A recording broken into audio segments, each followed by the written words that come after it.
nada,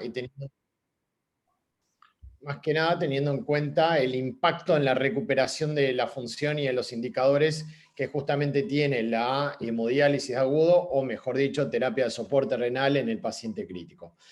Para ello me gustaría contarles que en principio en los últimos años hubo una clara mejoría de la evolución, a pesar de que no contamos con una comprensión completa de la fisiopatología, no contamos con la aplicación de un tratamiento específico, y lo que es la terapia de soporte renal básicamente es una medida de sostén como lo puede ser el respirador. No obstante, si trazamos una línea histórica desde el año 2000 hasta ahora, hasta el 2015, vamos a ir viendo que la mortalidad fue descendiendo, pese a que el número de terapias de reemplazo renal continuo fue incrementándose con el tiempo. Con lo cual, esta mejoría más que nada se circunscribe a que hoy en día se considera a la terapia de reemplazo renal como una terapia de soporte renal, así como tiene el papel los vasopresores, el respirador, etc.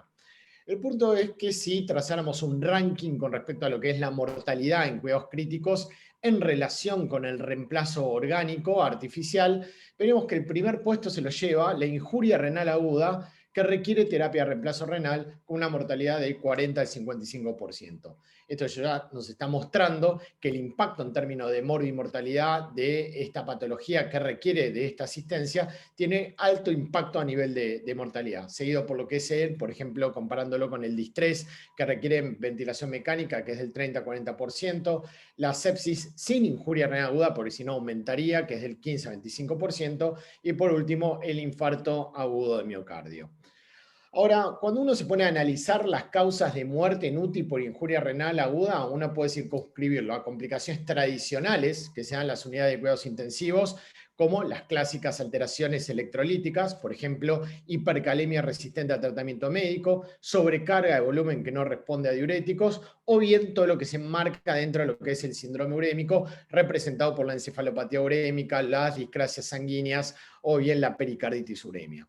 Ahora bien, todas estas complicaciones que surgen o forman parte de lo que son las indicaciones urgentes de terapia de reemplazo renal o terapia de soporte renal, como hoy se dice, son tratables con diálisis, porque todas estas cosas pueden ser plausibles de ser modificadas a través de la terapia de soporte renal. Y la mortalidad circunscripta a esto es del 3% aproximadamente, con lo cual la mortalidad en IRA sigue siendo alta, a pesar de que existiría un potencial tratamiento, que es la diálisis, la terapia de reemplazo renal. Entonces, de estos se deshace que parecería que el causal no sería la mera pérdida de lo que es el aclaramiento renal, el clearance renal, la función de filtrado glomerular, sino que existiría algunas otras causas vinculadas al riñón que no se circunscriben solo a la caída del filtrado glomerular. Ahora, si vamos a ver los últimos estudios con respecto a lo que es la mortalidad de la injuria renal aguda que requiere terapia de soporte renal, independientemente de la modalidad, vamos a ver que los diferentes trabajos nos muestran que la mortalidad se circunscribe a 47%, 50%, 55%, 49% o 52%. Esto está un poco más lejos de las cifras que clásicamente se enuncian, que es del 70% de la mortalidad, y esto obedece a los nuevos tratamientos y a la evolución justamente tecnológica en el soporte de este tipo de falla orgánica. Este número es muy importante que lo retengan, por lo que vamos a ver posteriormente. Ahora bien, la pregunta surge: ¿a qué atribuirle la alta mortalidad en IRA después de lo que acabo de exponer? Y principalmente se cree que los mecanismos se relacionarían con efectos sistémicos distantes, aunque por el momento no quedan completamente aclarados cuáles. Sí, lo que se sabe es que existe un crosstalk entre lo que es el riñón y los diferentes órganos, y estos efectos sistémicos en los órganos distantes aumentarían la susceptibilidad a infecciones, duplicaría la tasa de insuficiencia respiratoria y directo e indirectamente deteriorarían la función cardíaca. Es por eso que la mortalidad justamente de estos pacientes estaría asociada a las llamadas complicaciones no tradicionales de la injuria renal aguda, que muchas veces despiertan mucha polémica con respecto a cuándo iniciar la terapia de soporte renal. Cuando hay complicaciones que hay riesgo de vida, se consideran complicaciones, indicaciones absolutas de diálisis, que ahora la vamos a ver, pero por ahí el tema de la polémica o el arte médico se centra en aquellos pacientes que no tienen una indicación emergente y uno busca el momento oportuno del inicio de la terapia de reemplazo renal. Bien está descrito esta relación, este crosstalk entre lo que es la injuria renal aguda y cómo afecta al cerebro, al corazón, al pulmón, al hígado, al intestino o al sistema inmune. Está bien, dividimos entre lo que son complicaciones. Espera que voy a verles quién tiene el micrófono abierto. Por favor, solicito que cierren los micrófonos. Ahí está. Está bien, si nosotros dividimos en esto que les venían contando entre las que son las complicaciones tradicionales de IRA y las no tradicionales, vamos a ver que las tradicionales de IRA son las que están reconocidas hace más de 50 años y principalmente contribuyen sí, a aumentar la mortalidad de la terapia de reemplazo renal, y estas muchas veces son típicamente corregibles a partir de la terapia de soporte renal. ¿Cuáles incluyen estas indicaciones emergentes o tradicionales? Es la hipercalemia, que no responde a tratamiento médico, es la acidosis metabólica con bicarbonato por debajo de 12 o bien un pH menor a 7,20, la hiperfosfatemia, la hipocalcemia, la sobrecarga de volumen, las complicaciones urémicas. Ahora bien, existe otro espectro de complicaciones no tradicionales de la injuria renal aguda, descritas en los últimos 20 años, que han logrado imponerse justamente en estos últimos tiempos. Y esto principalmente incluyen todo lo que son complicaciones respiratorias, principalmente todo lo que es la injuria pulmonar aguda, que tiene un sustrato inflamatorio, la sepsis claramente, la disfunción cardíaca o la injuria cardíaca, isquemia intestinal, la injuria hepática, o bien el fenómeno de inmunoparálisis que hoy en día vemos en aquellos pacientes que se encuentran internados mucho tiempo en las áreas de cuidados críticos y no pueden pasar del famoso estado EV al estado FLOW, es decir, del proceso inflamatorio al antiinflamatorio, y generalmente fallecen por fenómenos de inmunoparálisis o inmunodepresión. Ahora bien, insisto con esto, cuando hay una complicación tradicional, hay un criterio urgente de diálisis. Nadie lo discute porque está en riesgo la vida. Pero sí ha habido una polémica que fue abonada por los últimos trials en cuanto al estudio de cuándo iniciar oportunamente la terapia de soporte renal, en los cuales se estableció una estrategia precoz versus la estrategia tardía.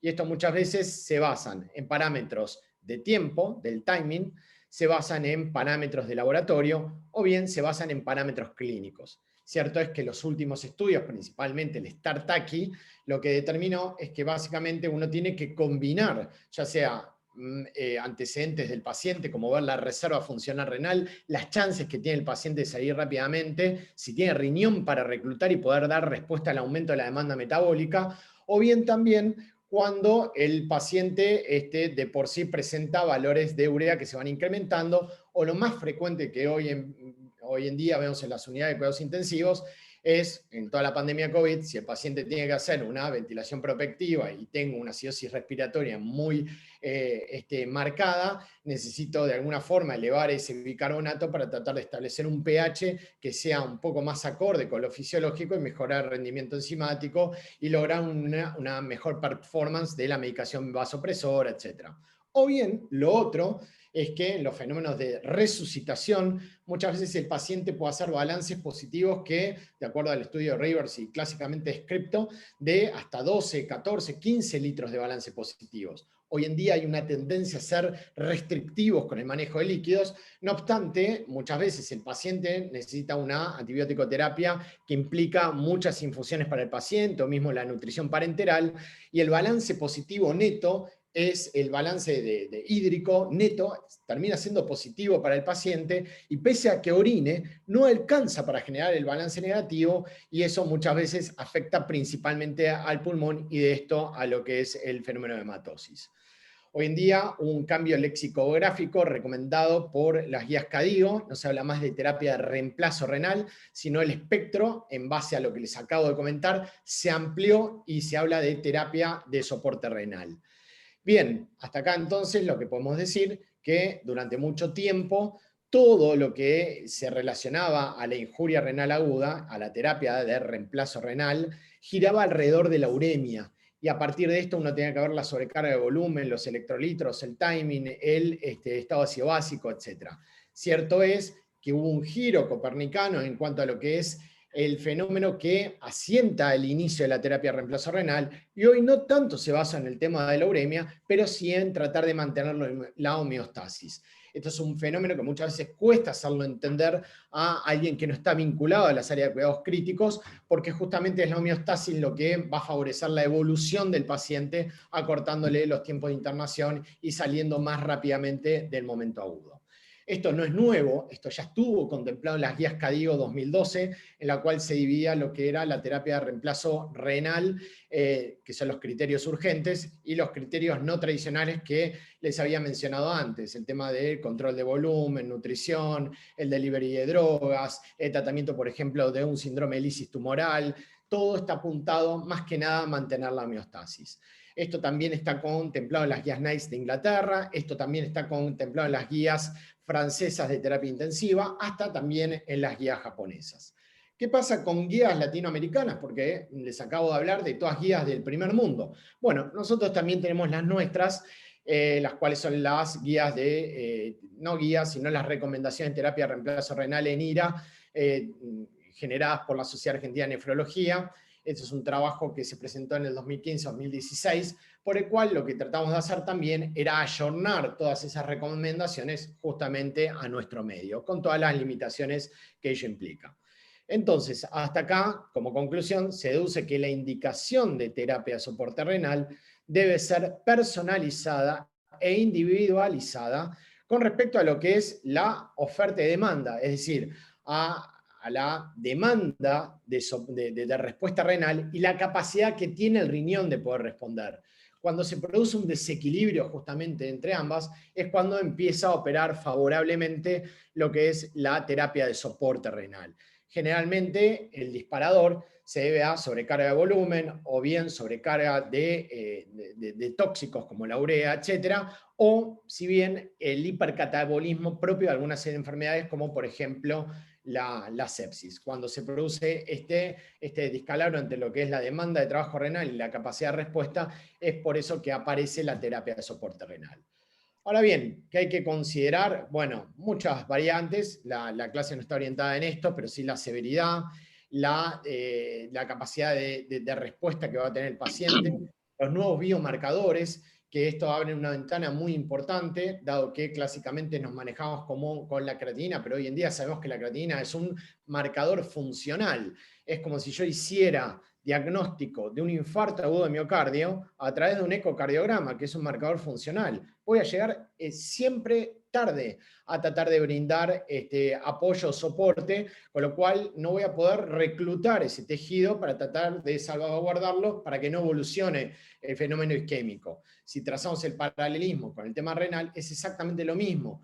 Es por eso que hoy en día, si bien venimos más tarde en lo que es la curva de adopción tecnológica de lo que son los biomarcadores, el nuevo paradigma de la injuria renal aguda no solo incluye biomarcadores de función renal, sino también los biomarcadores de injuria, o mejor dicho, los biomarcadores de estrés, los cuales tienen una sensibilidad y especificidad muy alta para predecir la evolución de ese paciente a la injuria renal aguda. Está en discusión si estos biomarcadores serían indicativos, por ejemplo, como una troponina y dispararan algún tipo de conducta, como puede ser una angioplastía, volviendo al ejemplo del infarto agudo de miocardio.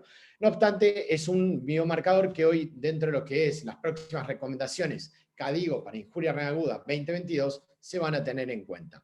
En nuestro medio recién están desembarcando. Los otros aspectos es el riesgo de complicaciones, la potencialidad de recuperación, obviamente, porque está el concepto de un tratamiento desproporcionado o que el paciente sea muy frágil, y ese concepto de futilidad también nos lo tenemos que plantear, el estatus volumétricos y el efecto de la ira cuando no se recupera el riñón, que generalmente evoluciona con enfermedad renal crónica. El otro punto de recomendación es que el abordaje no sea hecho solo por el terapista o solo por el nefrólogo, sino que haya un equipo multidisciplinario que también incluya a la voluntad del paciente e incluya a la voluntad de los familiares para justamente tomar la decisión de iniciar esto que sugieren cambiar y no hablar en términos difíciles de terapia de reemplazo renal y demás, sino utilizar soporte vital, riñón artificial, que es un poco lo que les vengo contando hasta ahora.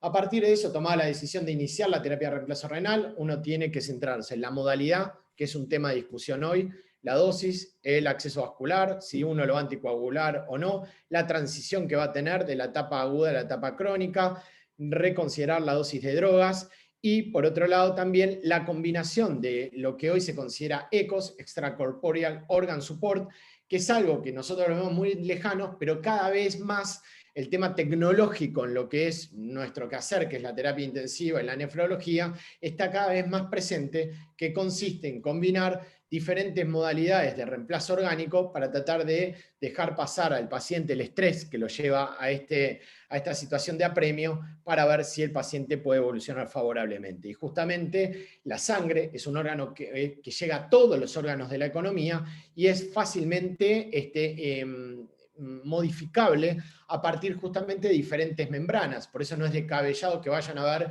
que la terapia de soporte renal se combina con el ECMO, o bien hoy en día con la aparición de las nuevas membranas que modulan la respuesta inflamatoria, es un complemento más a las terapias de soporte renal. Bien, a partir de esto entonces, más llevado al llano para que lo entiendan, una vez que quiero iniciar una terapia de soporte renal, tengo que plantearme 4 preguntas. El cuándo iniciarla, el cómo iniciarla, el para qué iniciarla, qué es lo que voy a cambiar con la terapia de reemplazo renal, y el cuánto, que se refiere a la dosis. Cierto es que dentro de lo que es la oferta de menú que tiene las terapias de soporte renal dentro del ámbito de la serie de cuidados intensivos, tenemos lo que es la hemodiálisis intermitente, las técnicas extendidas y las técnicas continuas. La hemodiálisis intermitente es la clásica hemodiálisis de los centros de hemodiálisis crónica, es llevar una máquina convencional de diálisis a la unidad de cuidados intensivos y conectar al paciente, conectarlo para dializarle al paciente y hacerlo durante el tiempo de 4 horas. ¿Qué es lo que diferencia cada una de estas 3? Es, por un lado, el tiempo y por otro lado, la modalidad. Entonces, hemodiálisis intermitente es la simple hemodiálisis que utiliza la difusión como método físico y que se desarrolla durante 4 horas. Es muy eficaz, pero es poco eficiente, y ahora lo voy a explicar por qué. Después están las técnicas extendidas. ¿En qué consisten? Es en esa misma máquina de diálisis extender el tiempo de tratamiento más allá de 4 horas, pero un tiempo menor a las 24 horas. Y se llaman técnicas extendidas, híbridas o SLED, que es el término en inglés, o EDD, que es el otro término en inglés. Y por ahí la vedette y la que más está recomendada en las áreas de cuidados intensivos es las técnicas continuas. Las técnicas continuas pueden ser a partir de un proceso físico, que es la difusión, o puede ser a partir de un proceso físico, que es la convección. Es por eso que dentro de las modalidades que se pueden extender durante 24 horas, por eso se llaman continuas, lo puedo hacer a partir de hemodiálisis, lo puedo hacer a partir de hemodiafiltración o lo puedo hacer a partir de hemofiltración. Obviamente, una clásica discusión que se establece es el balance entre lo que es la mortalidad y la morbilidad de cada una de estas técnicas. Cierto es que si estamos en el ámbito de los cuidados intensivos, hay un signo cardinal que distingue a estos pacientes, y es la inestabilidad hemodinámica. ¿Qué sucede? Aquellos pacientes que tienen inestabilidad hemodinámica o requerimiento de tratamiento vasopresor, lógicamente es preferible hacerle una técnica extendida en 24 horas, es decir, una técnica continua, para tratar de que no tenga impacto a nivel de lo que es la presión arterial y no inestabilizar más al paciente. Máxime cuando la principal causa de gatillo para hacer terapia de soporte renal en los ámbitos de cuidados intensivos es la sobrecarga de volumen. Entonces, ahí tengo la dicotomía, que al paciente muchas veces tengo que generarle balance negativo sin generarle impacto hemodinámico. Obviamente que en cualquier lugar que no sea nuestro medio, Latinoamérica, Argentina, está claro que la técnica elegida son las técnicas continuas, ahora se lo voy a mostrar. ¿Qué pasa en Latinoamérica?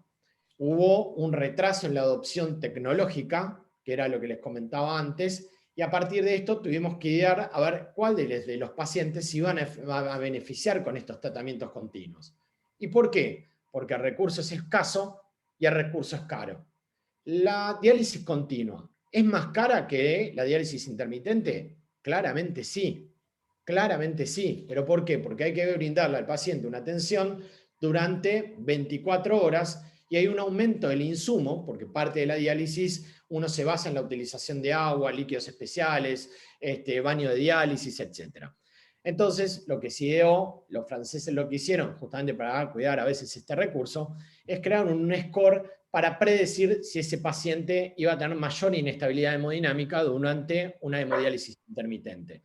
A partir de esto se inventó el score de Sócrates, sin ese final, el cual toma el SOFA cardiovascular, el relleno, el índice de relleno capilar y el lactato arterial. ¿Por qué le mencionó este score?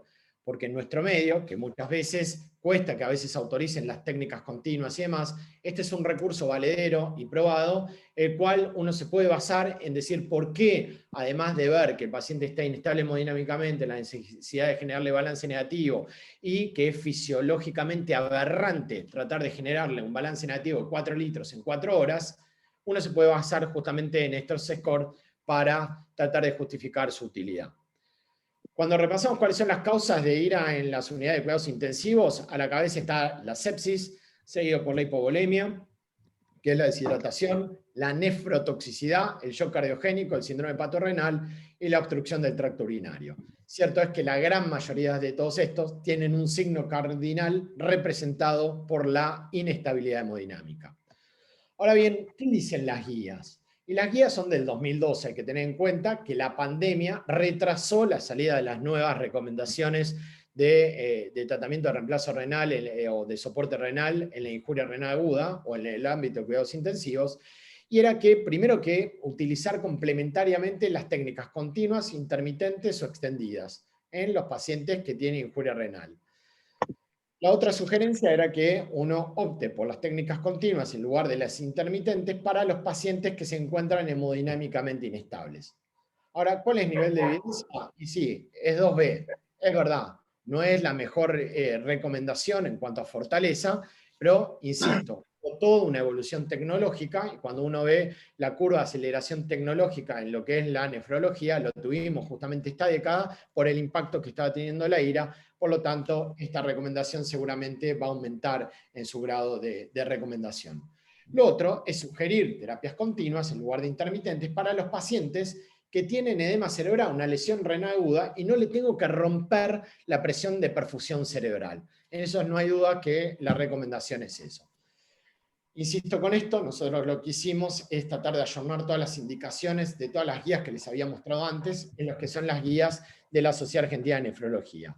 Y se recomienda que el inicio temprano en la terapia de reemplazo renal, una vez corregidos o modificados los factores que justamente desencadenan o participan de la injuria renal, que la modalidad esté basada en el estado clínico del paciente, y esto es importante, la experiencia también del equipo médico y de enfermería, y obviamente, y lo remarco, en la disponibilidad de medios a nivel institucional. En cualquiera de las modalidades, los pacientes críticos deben ser tratados con máquinas de diálisis que posean módulos de ultrafiltración. Las distintas técnicas no son excluyentes, vuelvo a insistir con esto, son complementarias, entonces no es de extrañar ver que de repente empezamos con una técnica continua, pasamos a una intermitente, después pasamos a una extendida, y justamente lo que uno va jugando es con la mejor técnica para cada momento de los pacientes, porque el paciente es una película y no es una foto. Y cuando vemos en quiénes utilizar las técnicas continuas o extendidas, y acá hicimos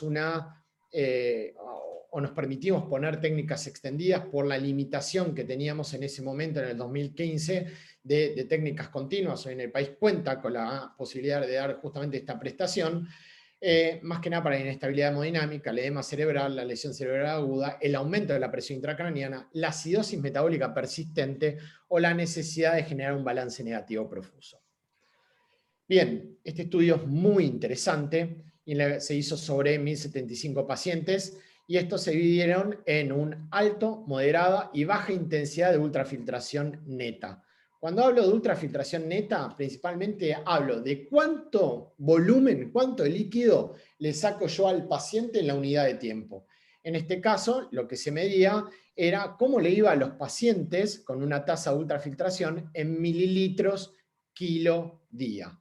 Entonces, como le dije, se dividieron en alto, moderado y baja intensidad. En base a eso era menor o igual a 20 mililitros kilo día. entre 20 y 25 mililitros kilo día y mayor de 25 mililitros kilo día. A partir de esto, lo que se obtuvo, se comparó con la mortalidad, se vio que prácticamente entre 20 y 25 o menor de 20 no había diferencia, por lo tanto se dividió las conclusiones del estudio en aquellos mayores de 25 o menores de 25, y lo que se vio justamente es que aquellos pacientes en los cuales uno tenía una alta intensidad en el balance negativo, es decir, en 25 mililitros kilo día, se asociaba a un riesgo de menor mortalidad al año comparado con aquellos que uno no era tan agresivo en la ultrafiltración. Este detalle que les marco es muy importante para entender el trabajo que viene. Yo estoy hablando de mililitros, kilos días, es decir, cuánto le saco en 24 horas. Ahora bien, el mismo autor lo que hizo es un estudio post-hoc del estudio RENAL, que es uno de los principales estudios que comparó la dosis que requieren de terapia de soporte renal. Esto se hizo en 35 unidades de cuidados intensivos en Australia y Nueva Zelanda, 1.434 pacientes, y esto lo que hicieron es ver la ultrafiltración neta, es decir, el volumen removido, no por día, por hora, lo cual lo diferencia del trabajo anterior ajustado a peso. Y lo que se vio que mortalidad tenían a 90 días. El otro entonces se veía el número llano en 24 horas, qué impacto tenía la mortalidad, que vimos que mientras mayor ultrafiltración en los primeros 2 días, menor mortalidad. Esto lo que mide es cuánto le podés sacar por hora para que no impacte en términos de mortalidad. Y se dividieron alta ultrafiltración, media ultrafiltración y baja ultrafiltración. Se tomó valores de mayores a 1.75 mililitros kilo hora, entre 1.01 y 1.75 mililitros kilo hora, y baja ultrafiltración horaria era menor a 1.05 mililitros kilo hora. Esto, insisto, en pacientes inestables hemodinámicamente, con requerimiento de vasopresores, etc. Y lo que se vio es que en el grupo que tenían una alta tasa de ultrafiltración horaria, es decir, mayor a 1.75 mililitros kilo hora, estos tenían una disminución del volumen circulante, lo cual era lógico, porque estos ya pacientes de por sí por ahí estaban vasoplégicos, etc. Y yo lo que comprometía extrayéndole tanto volumen en la unidad de hora, horariamente, era justamente uno de los dos determinantes del transporte de oxígeno, que es justamente la convección.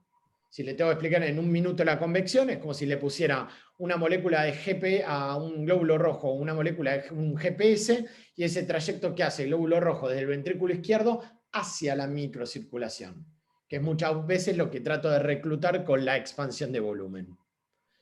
Y por otro lado, lo que yo busco con el balance negativo es mejorar el otro determinante de oxígeno, que es la difusión, que es la ley de Fick, que es inversamente proporcional a la distancia. Insisto, si tengo que explicarle en un minuto la difusión, poniéndole un GPS a la molécula de oxígeno, es el trayecto que hace esta molécula desde la microcirculación hasta la mitocondria del área influida por el capilar. Quiere decir que lo mismo, si tiene que transitar la molécula de oxígeno un intersticio que tiene un tamaño de este tamaño o de este tamaño generado, por ejemplo, por edema. La difusión se va a alterar. Por lo tanto, el balance negativo lo que está buscando es generar que ese intersticio pierda líquido para mejorar justamente el delivery y el aporte de oxígeno. Volviendo al tema entonces, la alta ultrafiltración comprometía el volumen circulante, generaba hipovolemia, y la hipovolemia aumentaba la mortalidad porque generaba disminución de la perfusión coronaria, isquemia de miocardio, dilatación del ventrículo izquierdo, fenómeno de stunning, mayor incidencia de arritmias por descensos abruptos del fósforo, o bien fenómenos de isquemia intestinal, lo cual propiciaba los fenómenos de translocación bacteriana y así se generaba un ciclo subintrante.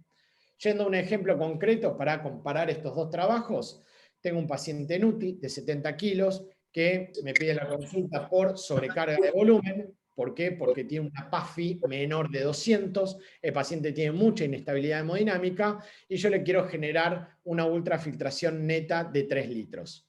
Entonces, tomo todas las modalidades que yo puedo disponer. Tomo la modalidad intermitente, es decir, en 4 horas, y esto me da que la tasa de ultrafiltración horaria es de 735 mililitros hora. Es decir, que le saco un poco más de medio litro por hora a un paciente que está muy inestable hemodinámicamente. Si yo decido tomar una técnica extendida y extenderla a 8 horas, al paciente que está inestable hemodinámicamente, por ahí le saco 367 mililitros hora, lo cual también impactaría hemodinámicamente. Y por último, si al paciente decido sacarle estos 3 litros en 24 horas, fíjense que la tasa de ultrafiltración horaria es de 122 mililitros horas. De todas estas, ¿cuáles ustedes piensan que va a tener menor impacto hemodinámico? Acertaron, las terapias continuas, sin lugar a dudas. Entonces, como conclusión, los pacientes se benefician de un balance negativo más intenso en forma precoz, pero sin superar un régimen de ultrafiltración horaria que no sea mayor a 1.75 mililitros kilo hora. Es decir, que yo tengo que generarle un balance negativo profuso en las primeras 48 horas, pero sin superar una tasa de ultrafiltración horaria. Y la única modalidad que me lo da, claramente, son las técnicas continuas. Bien, entonces a partir de esto, este trabajo es 2017, de acuerdo a el tipo de complicación o el escenario clínico que tengan las unidades de cuidados intensivos, si yo tengo que corregir una hipercalemia, un estado de intoxicación, sin lugar a duda voy a elegir una técnica intermitente, porque tengo que lograr un buen clearance en muy poco tiempo. Y es por eso que elijo la hemodiálisis intermitente. Ahora bien, si yo tengo que remover volumen, vimos que lo ideal es hacer técnicas continuas o bien técnicas extendidas. El problema de la técnica extendida es que voy a necesitar una enfermera de diálisis por más tiempo, va a ocupar no un turno, más de un turno de 4 horas. El otro escenario, si tiene inestabilidad hemodinámica, que es lo mismo, si tiene injuria cerebral o hipertensión endocraniana, o mismo para los síndromes cardiorrenales, también se puede recomendar hasta la diálisis peritoneal. Y por otro lado, si está hipercatabólico, ahí puedo optar por cualquiera de los tres. Esto es lo que se recomienda a nivel internacional. Bien, ¿cuál es el sustento entonces de aplicación de esta técnica en los pacientes críticos? Básicamente uno sabe que la inestabilidad hemodinámica se da mucho menos en los pacientes que uno los trata con técnicas continuas. La definición de inestabilidad hemodinámica es cuando la TAM cae 10 milímetros de mercurio o la tensión arterial sistólica cae más de 20 milímetros de mercurio. Esta en verdad es una extrapolación de una definición para pacientes crónicos en pacientes agudos. Es cuestionable justamente esta aplicación o esta extrapolación de esta definición, pero es la que tenemos. La inestabilidad hemodinámica en los pacientes que requieren terapia de soporte renal, ¿qué consecuencias traen? 2, concretamente. 1, genera mayor muerte hospitalaria y por otro lado disminuye la recuperación renal. Uno tiene que tener en cuenta que dentro de lo que es los mecanismos subyacentes de hipotensión intraterapia de soporte renal, uno tiene que tener en cuenta lo que es, primero, el concepto de tensión arterial, que es una relación directamente proporcional entre lo que es el volumen minuto y la resistencia periférica. Entonces ya puedo ir vislumbrando que dentro de lo que es la afectación del volumen minuto va a depender de disfunción sistólica o diastólica, o bien de fenómenos de hipovolemia, o bien si yo tengo una alteración a nivel de la resistencia periférica, es decir, que disminuye la resistencia periférica, por ejemplo, un cuadro séptico está muy vasodilatado, etc., el paciente lo que va a tener justamente es un cuadro de hipotensión. El tema es que justamente estos pacientes, estando en la serie de cuidados intensivos, no tienen una adecuada compensación fisiológica. Primero porque el promedio de edad de internación es mayor de 65 años en las unidades de cuidados intensivos. A cuidados intensivos obviamente no un paciente sano, van los pacientes cardiópatas con factores de riesgo, que justamente se ven menguado todas estas posibilidades de compensación fisiológica. Justamente estas respuestas fisiológicas compensatorias a la hipotensión tienen más probabilidad de verse afectados en los pacientes críticos, un poco por lo que contaba antes. Hay mayor reclutamiento de sangre dentro de lo que es el volumen de no estrés, aumento de la frecuencia cardíaca, con lo cual disminuye lo que es la patada auricular. Hay una contractilidad cardíaca alterada debido a mayor actividad simpática. Bien, si tengo que explicarlo más allá en términos fisiológicos a nivel de la macrocirculación, bien, uno sabe que el sistema venoso contiene el 70% del volumen de sangre circulante. A su vez, este sistema venoso lo puedo dividir en dos, en un volumen de estrés y en un volumen de no estrés. Por definición, el sistema venoso es un sistema de capacitancia. Por lo tanto, el 70% del volumen se encuentra dentro de lo que es el volumen de no estrés, de capacitancia. Y solo el 30% en el volumen de estrés, que va a ser el que va a determinar el retorno, uno de los determinantes del retorno venoso.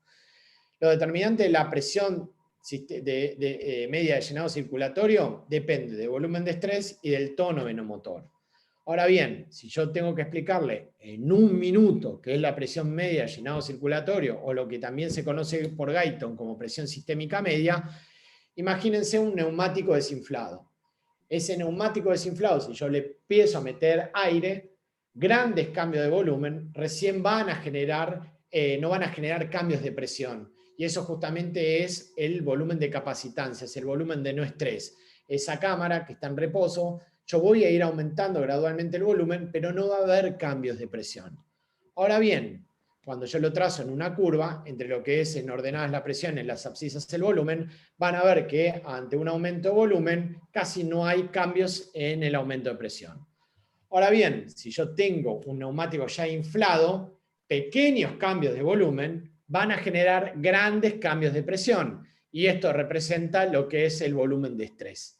Y este justamente es el que se recluta con las expansiones de la fluidoterapia para mejorar el retorno venoso. ¿Y por qué? Bueno, acá muestro lo que es la relación entre la presión y el volumen dentro de lo que es un gráfico en el cual pequeños cambios de volumen generan grandes cambios en la presión. ¿Y esto por qué? Porque la ecuación de retorno venoso es directamente proporcional a lo que es la presión sistémica media o de llenado sistólico menos la presión venosa central. Entonces, muchas veces lo que uno busca con la ultrafiltración extendida en 24 horas es tratar de no impactar la presión sistémica media para no comprometer el retorno venoso, dado que es directamente proporcional, y de esta forma no afectar el volumen minuto y evitar los fenómenos de hipotensión que, como vimos, traen muchas consecuencias. Entonces, si la tasa de ultrafiltración programada en la máquina de diálisis, el refilling plasmático, la reducción de volumen intravascular resultante en el contexto de mecanismos compensatorios inadecuados, lo que va a dar lugar es a cuadros de hipotensión en los pacientes críticos que se dializan. Este es el fundamento. ¿Por qué conviene hacerle un procedimiento extendido en 24 horas y tratar de evitar el procedimiento en 4 horas? Entonces, la modalidad de terapia de soporte renal que utilizan tasa de ultrafiltración más baja, pero logran un equivalente en la eliminación de volumen gracias a un progresivo y mayor tiempo de tratamiento, se espera que precipite menos hipotensión debido justamente a este mecanismo.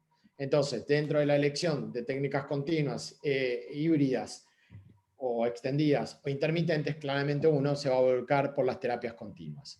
El mayor equilibrio serían alcanzar eficacia, es decir, disminución de la presión hidrostática intravascular, sin disminuir el retorno venoso, por lo tanto, sin afectar el volumen sistólico o el volumen minuto. Este es un gráfico básicamente de lo que habla que es la tasa de eliminación de fluidos ideal, debe apuntar a reducir la presión sistémica media sin afectar la PVC. Otro de los mecanismos determinantes también es que estos pacientes, además de estar, como les conté antes, la gran mayoría, casi el 70%, están sometidos a ventilación mecánica. Y ustedes ya saben que ventilación mecánica implica presión positiva generada justamente por esta. Por lo tanto, la presión positiva va a impactar en lo que es la PVC. Y justamente la PVC es el que tiene el factor restando. Entonces, a mayor PVC, menor retorno venoso y mayores consecuencias en el volumen minuto. Con lo cual, es otro mecanismo más que justifica la utilización de mejorar la presión sistémica media como parámetro para tratar de evitar la hipotensión del paciente. Hoy en día hay numerosos dispositivos como lo que es el EV1000 en terapia intensiva que tienen en cuenta si el corazón es respondedor, las resistencias periféricas, el agua extrapulmonar y por otro lado el índice de permeabilidad. El índice de permeabilidad lo que me habla es básicamente de la pérdida o no de glicocálix. Entonces, a partir, por ejemplo, de estos aparatos, uno puede establecer si el paciente tiene edema pulmonar de origen cardiogénico o de origen infeccioso, séptico, septicario, un distrés. Entonces, si yo tengo un volumen de agua extrapulmonar mayor de 10, claramente voy a tener edema pulmonar. Ahora lo que tengo que ver si está comprometida la permeabilidad vascular o no, si hay detachment de glicocálix o no, que propicia justamente la salida de líquido hacia el intersticio pulmonar o al alveolo, y no tiene nada que ver con el aumento de la presión hidrostática, por ejemplo, generado por la claudicación del ventrículo izquierdo. Entonces, a partir de este mix entre uno y otro, yo puedo establecer si ese paciente también se va a favorecer, en definitiva, un balance negativo. El tema es cómo lo voy a llevar adelante. Y justamente el índice de permeabilidad vascular, el aumento de permeabilidad vascular, refleja una alteración en el refilling vascular, porque esa alteración de la permeabilidad vascular no solo está presente en el pulmón, que lo puedo medir, sino en todos los capilares de la economía, lo cual va ahora a dar dentro de lo que es la ecuación de Starling modificada para tratar de concentrar el contenido intravascular y evitar la fuga, el famoso leak capilar hacia el espacio intersticial. ¿Hay otros mecanismos más allá de la ultrafiltración que genera inestabilidad hemodinámica? Sí, algunos reflejos como el de Bessel-Harich, con tasas de ultrafiltración moderadas evitarían la activación de este reflejo. Cambios bruscos de la osmóticos. Por ejemplo, tengo un paciente que viene con una osmolaridad muy elevada, si lo someto a corregir una urea de 400 en 4 horas, lo que voy a generar es un síndrome de desequilibrio por el cual las células van a estar más hiperoncóticas que el plasma y va a tener una tendencia de fuga de líquido hacia dentro de las células por secuestro, simplemente esto obedece al índice de reflexión y ninguna otra cosa, lo cual va a generar una hipovolemia relativa. Esto, si pasa en el lecho unguial, no pasa nada, pero si pasa en el sistema nervioso central, genera edema cerebral y esto puede propiciar la alteración, por ejemplo, de un cuadro de encefalopatía hepática.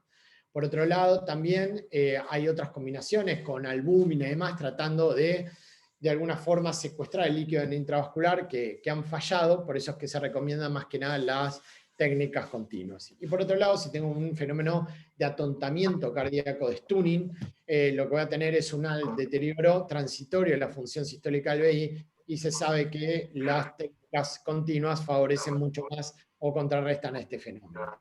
Por otro lado, dentro de la microcirculación, uno tiene que tener en cuenta el concepto de lo que es ROSE, en lo que es reanimación, que no solo uno hace hincapié en esta parte, que es la resucitación y en la estabilización, sino también hace mucho hincapié en la desresucitación, tratando de evitar la perfusión, que era lo que veíamos, y de esta forma favoreciendo el balance negativo del paciente. ¿Dónde estamos parados con este tipo de tratamientos hoy en nuestra región? ¿Cuál es la técnica de reemplazo renal o soporte renal predominante en los países de alto desarrollo? Sin lugar a dudas son las técnicas continuas, ya sea América del Norte, sea Oceanía o sea en Europa.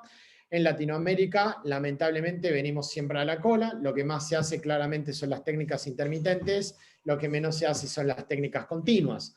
Ahora bien, tomando esto, hicimos una encuesta en el año 2012, la Sociedad Argentina de Nefrología, preguntándole a los nefrólogos por qué las técnicas continuas no se aplicaban universalmente en nuestro medio, y para nuestra sorpresa, lo remarco, menos del 6% de los nefrólogos en la encuesta nacional no creía en las ventajas de esta modalidad, con respecto entre la comparación entre continuas y extendidas. Solo menos del 6%.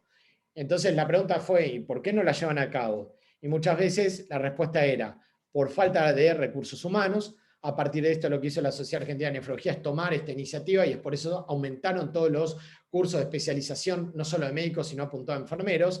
Y lo otro es la falta de reconocimiento por parte de los sistemas de salud de estas modalidades, que ustedes la tienen más clara que yo en cuanto a lo que es la dispersión de lo que es el escenario o el ecosistema del sistema sanitario argentino, y muchas veces las trabas que uno tiene para ir reconocimiento todas estas nuevas terapias.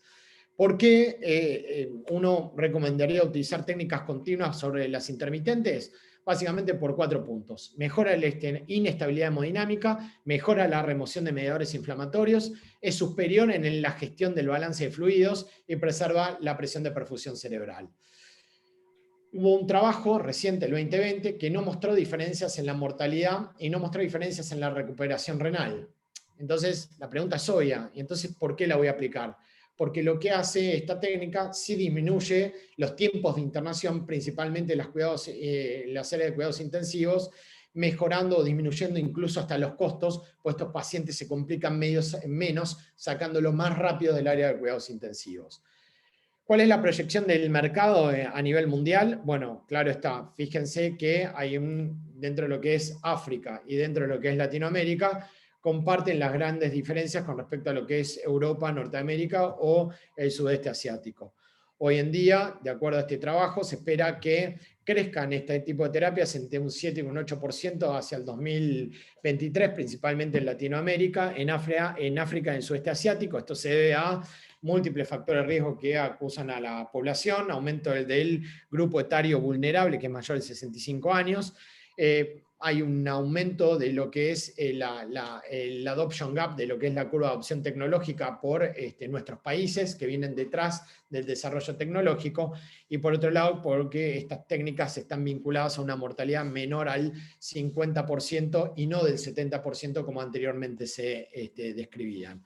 Bueno, en Latinoamérica el estudio BETS reveló que principalmente quienes hacían o quienes se ocupaban de las terapias principalmente eran los nefrólogos, ya sea en las técnicas intermitentes o extendidas o incluso en la continua, que la mayoría es hecha por nefrólogos. La pregunta del millón ¿es cara la terapia de reemplazo renal continua? Sí. ¿Es muy cara? Sí. Sí, ¿con respecto a qué? Comparándola, por ejemplo, con lo que es el infarto de miocardio, el stroke y demás. Este es un hermoso trabajo publicado en el 2017 que lo que muestra que la ira de por sí es cara, pero es mucho más cara si requiere terapia de soporte renal, con lo cual los costos diarios comparados con las otras alteraciones que mencioné es mucho más oneroso. ¿Hay estudios de costo-efectividad? Sí, hay varios, los cuales en verdad es una ensalada, porque cada sistema de salud es administrado en forma diferente. Sí, un estudio, este es uno de los más importantes, de Belomo, lo demostró que es verdaderamente costo efectivo. Esto se hizo en Oceanía. Este trabajo fue encargado en Alemania para ver si realmente también era costo efectivo o no. Y la conclusión de este trabajo, que es cuando es aplicado en los primeros 2 días, sí se ve una tasa de costo-efectividad. Seguramente estarán esperando qué pasa en Argentina. Y en Argentina se publicó en el 2019 un trabajo de un Delphi que se hizo y se vio que era costo efectivo, teniendo como el financiador a PAMI, pero ojo, en otro escenario económico, es verdad, porque el dólar era otro, y se hizo en relación justamente a eso. Hoy en día hablar de costos en Argentina es muy difícil, principalmente de insumos. Pero este estudio del IEX lo que demostró que sí era costo efectivo. ¿Cuál sería, sin hablar de términos de costos específicos, la relación? Y el promedio mundial es de 1 a 3.6. Lo que pasa es que la diálisis crónica en nuestro país está muy atrasada. De hecho, habrán visto que cada tanto salen todas las cámaras de diálisis a pedir por favor que aumenten los módulos porque es insostenible y un filtro te sale más caro que lo que vale un módulo. Pero bueno, la relación a nivel mundial es de 1 a 3.6, es decir, las terapias continuas son 3.6 veces más caras que las técnicas crónicas. Del panel Delphi en Argentina, lo que surgió que la relación en cuanto a precio era 1:4. Bien, estos son los artículos que mencioné y es por eso que se considera las técnicas continuas como costo efectivas. Hay que tener en cuenta también que hay un impulso del crecimiento de las terapias continuas y en estos mercados generados más que nada por las políticas de desarrollo estatal. Hay que tener en cuenta que para el 2023 y ahora se espera que empiece a haber combinación de lo que les nombré antes del extracorporeal organ support, con lo cual cambia un poco el paradigma del abordaje de los pacientes críticos. Bien, ¿qué pasa en nuestro país? Les puedo mostrar brevemente lo que pasó en nuestro hospital. Esto es un trabajo que se hizo entre el 2018 y 2019 sobre 107 pacientes que requirieron terapia de reemplazo renal, ubicados en área de cuidados intensivos, unidad coronaria, sala general y ambulatorios. Gracias a Dios en el hospital contábamos con todas las técnicas, nos faltaba convencer a las autoridades de incorporar las técnicas continuas, por eso hicimos este trabajo. Se hicieron sobre estos 107 pacientes 1.024 procedimientos en el 2018. Esto nos daba que estábamos haciendo casi 3 procedimientos agudos por día. La edad promedio de nuestros pacientes era de 65 años, había un predominio más de hombres que de mujeres, y a lo largo de ese año se realizaron 1.024 terapias de reemplazo renal agudas, con un promedio de 9.5 procedimientos por paciente, es decir, paciente que tenía requerimiento de terapia de soporte renal, ¿cuál era la cantidad promedio? Era 9.5. Gracias a Dios, esto nos ubica en el tiempo promedio de los trabajos que le había mostrado antes, que van desde 6.1 a 13.1. Lo que tomamos es lo que se toma hoy, que es el MAKE, que tiene en cuenta la muerte intrahospitalaria, la disfunción renal persistente y las terapias de reemplazo renal de nuevo, que es básicamente la hemodiálisis crónica. En cuanto a la mortalidad, lo que vimos es, se medía mortalidad a menos de 90 días, nuestra mortalidad fue de 50.9%. Y lo digo orgulloso, porque tenemos una de las mortalidades, si no es la mortalidad más baja del país. Si yo lo comparo con los trabajos que les había mencionado antes y le había mostrado antes, por eso les decía que retengan esa imagen, estamos en el promedio mundial entre 47 y 52% es la dispersión de acuerdo a las técnicas utilizadas. La mortalidad obviamente variaba de acuerdo si teníamos técnicas intermitentes, hemodiafiltración extendida o hemodiálisis extendida. Y lo que vimos es que la mortalidad relacionada con técnicas intermitentes era mucho mayor. Claro está, es la que más utilizábamos. De los 107 pacientes, se murieron 54 pacientes. Con respecto a lo que es la disfunción renal persistente, es decir, la enfermedad renal crónica, en nuestros 107 pacientes la desarrollaron con un seguimiento casi mayor a los 90 días, 59 pacientes, es decir que nuestra incidencia más o menos fue de 54.8%. ¿Qué pasa si yo lo comparo con lo que dice la literatura? Bueno, tuve 7 veces más insuficiencia renal crónica que lo que dice la literatura mundial. Y parte de esto creemos que se debe a justamente que en el momento más álgido del tratamiento no podíamos aplicar esta terapia que era más fisiológica y traía más consecuencias a nivel de lo que es la recuperación renal. El último punto era hemodiálisis crónica, y esto tiene un alto impacto, pues es una técnica extremadamente cara para las coberturas o los seguros sociales. Y lo que vimos que de nuestros 107 pacientes, solo 14 evolucionaron a hemodiálisis crónica, lo cual representa el 12.5%.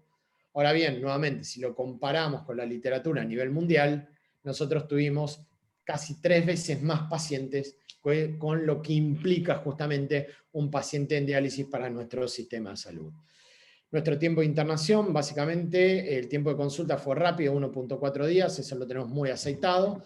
El tiempo promedio de internación, y este es un punto muy sensible que creo que hizo que por ahí cambie el abordaje que tuvieron las autoridades del hospital, fue de 26 días en los pacientes que requieren terapia de reemplazo renal, contra 12.5 días que pone la literatura. El otro punto era las complicaciones de la ira a largo plazo, y lo que vimos que dentro de nuestros pacientes teníamos infecciones, stroke, síndrome coronario agudo, insuficiencia cardíaca o fracturas, que es muy significativo, y más o menos teníamos de nuestros 107 pacientes un 36.5% de los pacientes tratados, lo cual esto también es un impacto muy significativo para los sistemas de cobertura de salud. Y esto, descubrimos con esto la pólvora, claramente no, porque ya estaba descrito en la literatura.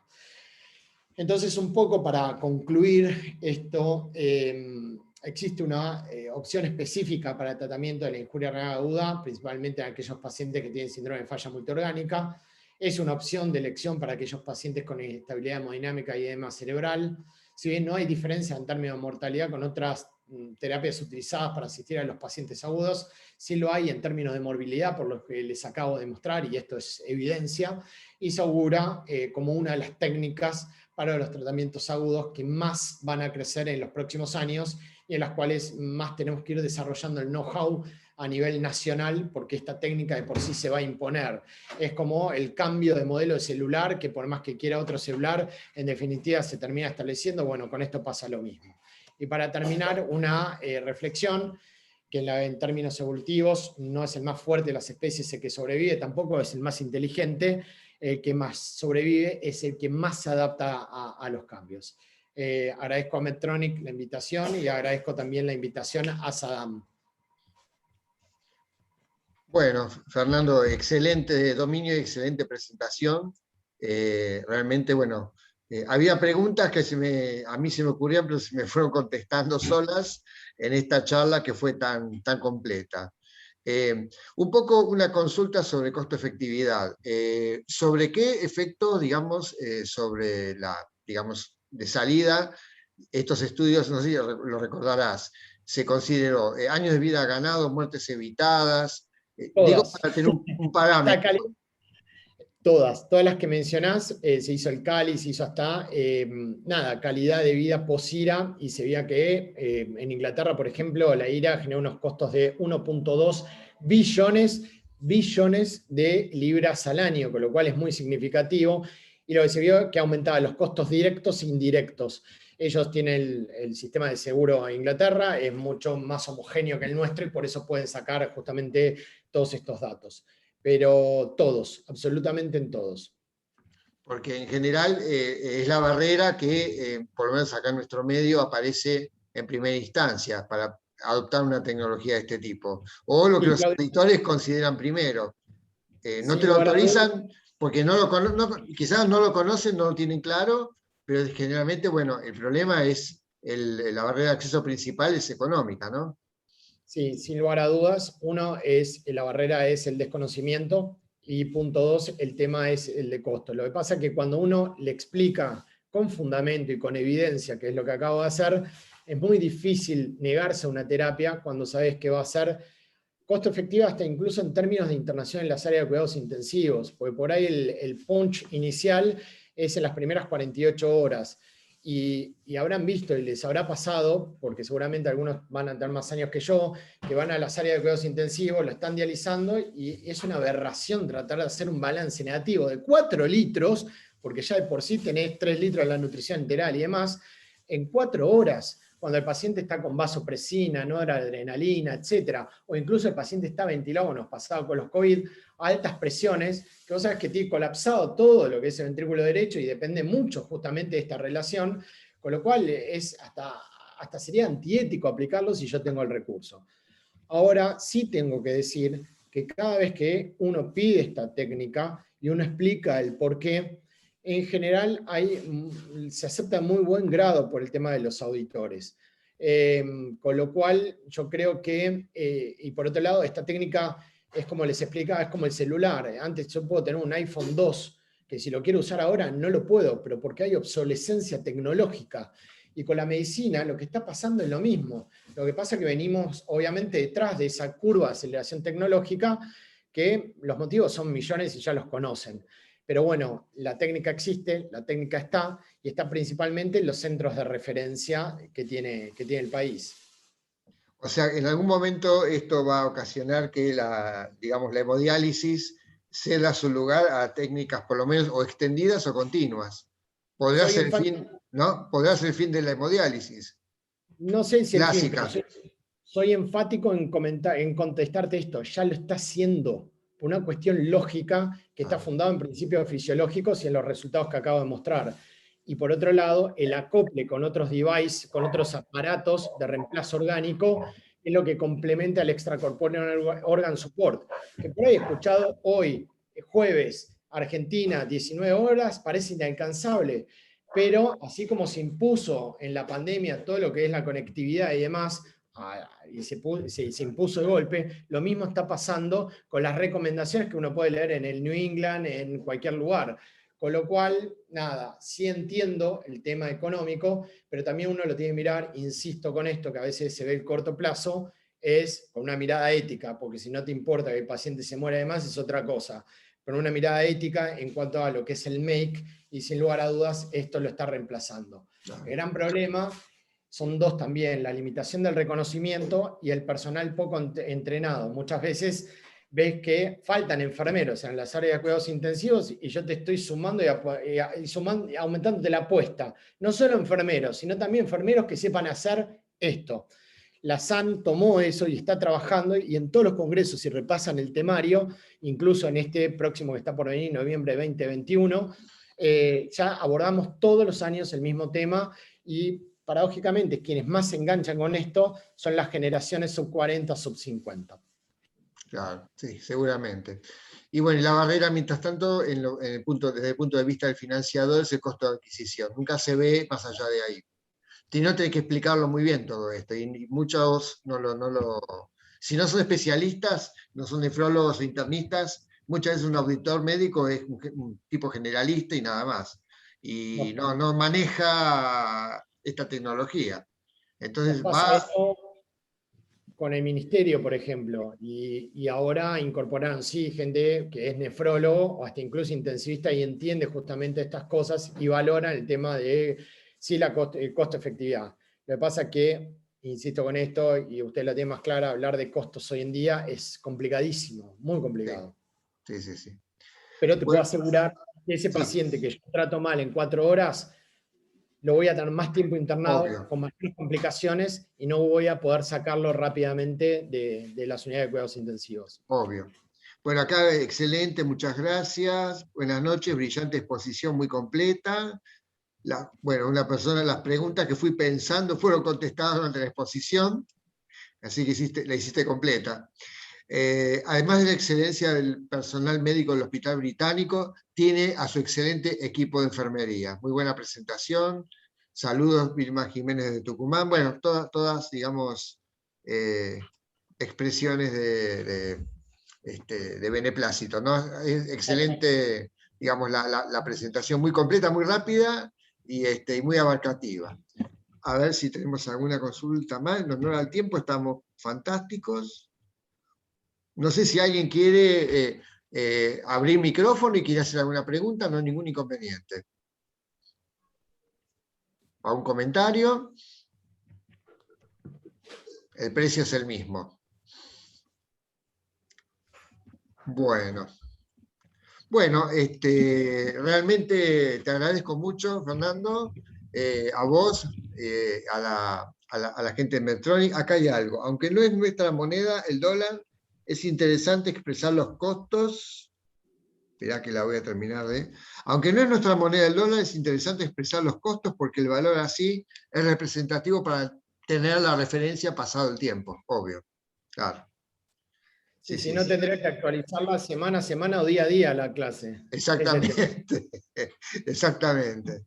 Así que bueno, o por lo menos a razón de un 4%, si esto se mantiene así, ¿no? Mensual, cosa que no creo. Bueno, más felicitaciones.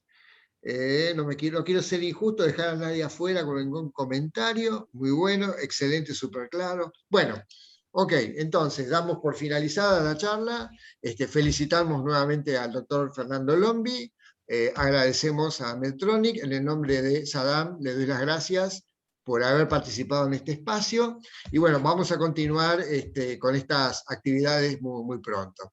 Así que bueno, les deseo buenas noches a todos y muchas gracias.